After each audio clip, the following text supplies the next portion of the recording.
Hi everyone, Reverend Beth Simmons here with your midweek moment. I'm just sitting here on my porch, which now finally has a rocking chair. The walls are not stained yet, but that might happen this week. And I'm just enjoying the morning here on the farm. Got my coffee. The goats are probably about to start complaining now that they hear my voice.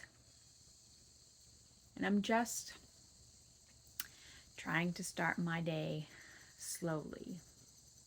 Doesn't always go to plan.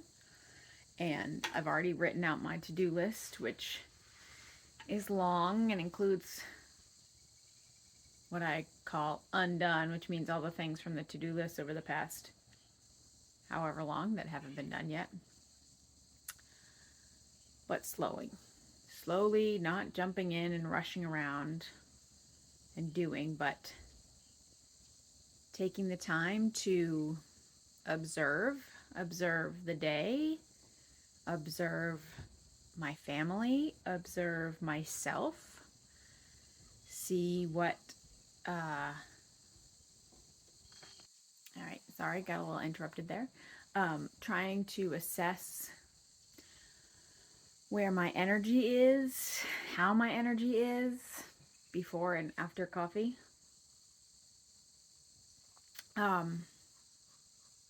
This past Sunday, I preached on Abraham's covenant with God, or God's covenant with Abraham, however you want to frame that, and brought in a piece from Krista Tippett about living the question.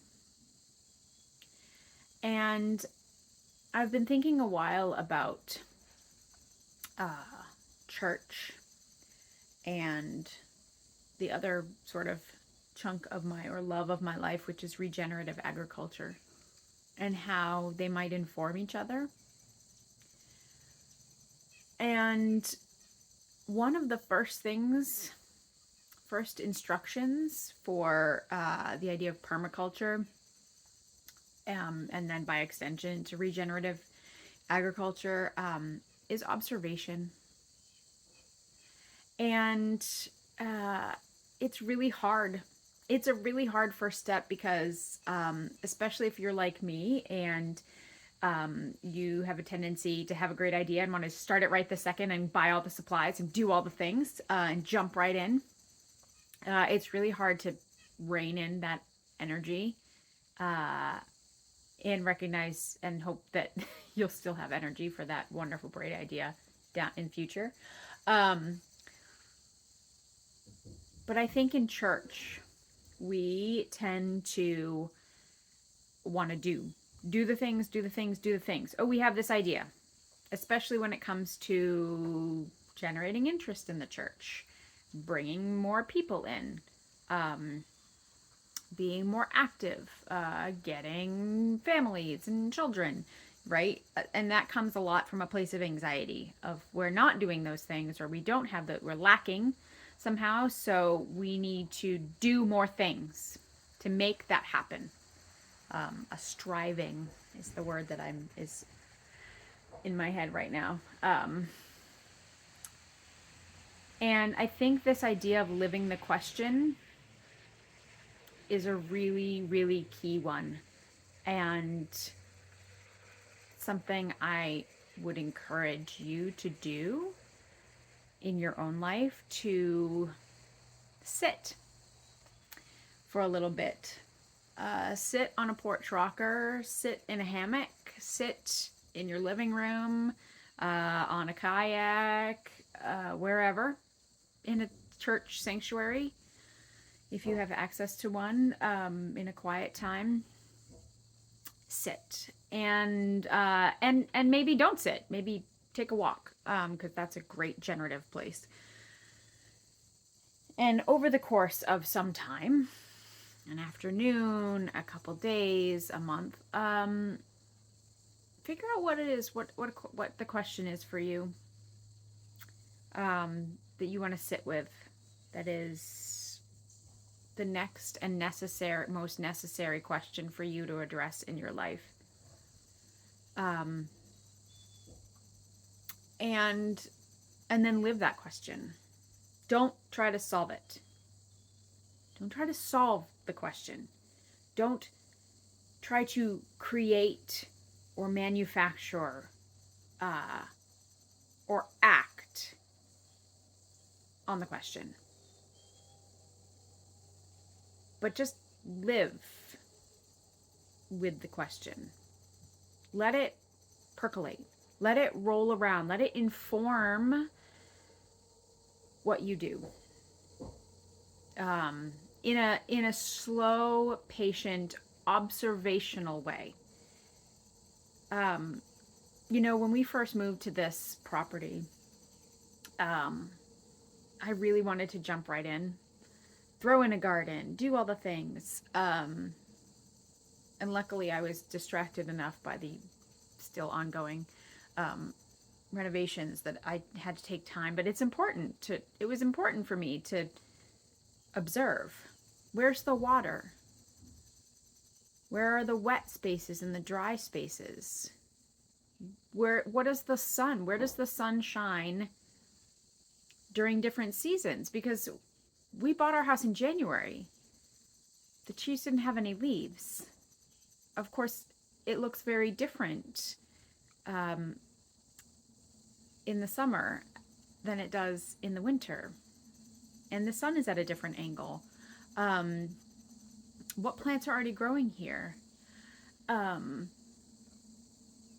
Where are the struggles? Where does the land need my help? And where does it just need a little freedom? But that takes time. And that takes asking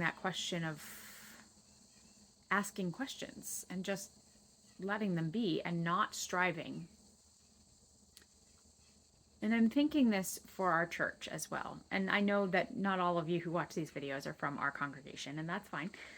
You could take this to your congregation, or again, like I said, live it just in your own life. But I'm coming up on a year.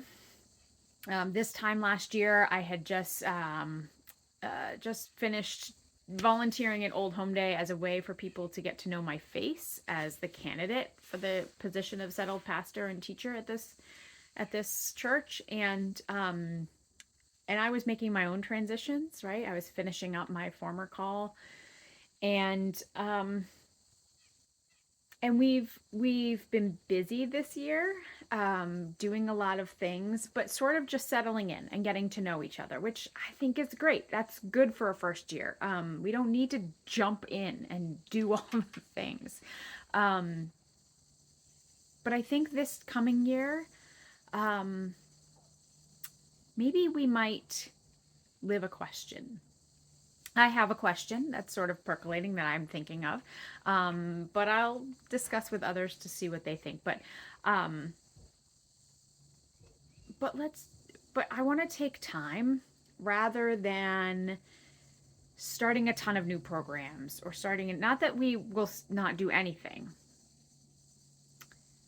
but what we do should be informed by this question, by seeking, by observation, by really intentional. And we, there was some of this past year as we sort of got to know each other, but I want to be really intentional. And that's what I invite you to do if you're doing this on your own and doing this in your life or in your family. Do it with intention. Put your question up somewhere or many somewheres. Write it down, journal about it, periodically. Talk about it with other people if you're a verbal processor. Really be intentional about letting this question settle in your life and inform your way of being. And just take time. Take slow, rocker on the porch time. Take time to listen. listen to the question, listen for guidance, for answers. Not that you're actively seeking answers, but be receptive to answers you might receive. Pay attention for what God might be saying to you, how the Spirit might be guiding you. Just really take time to sit with those questions, to observe. We miss so much by doing, by not stopping and just observing what goes on, what rhythms are, what our bodies need, what our souls and spirits really desire, what's really happening for us. We try to push past, and sometimes our busyness is a way to avoid those things, avoid the questions that we don't want to ask or don't want the answers to avoid the uncomfortable uncertainties or uncomfortable emotions.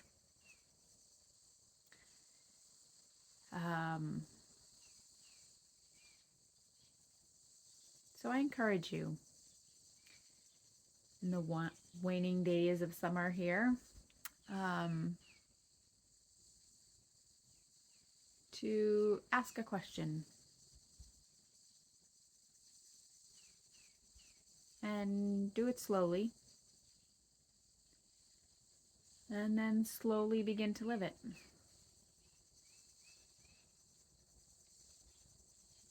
Observe how that question bubbles up for you as the leaves begin to turn, at least up in here, and then northeast. And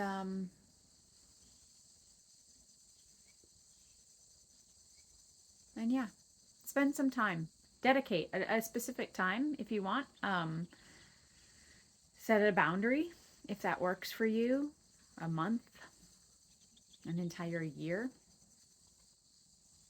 to living this question, to observing. Maybe that is your question.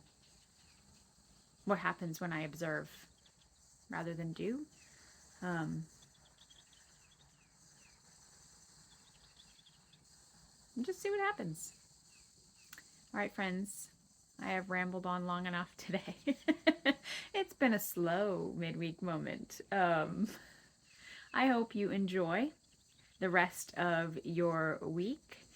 And if you are feeling so inclined, at 9:45 on Sunday, we will gather together again in the sanctuary here in Hancock, and we will continue our little mini series on covenant, with Moses, and seeing what that covenant was all about.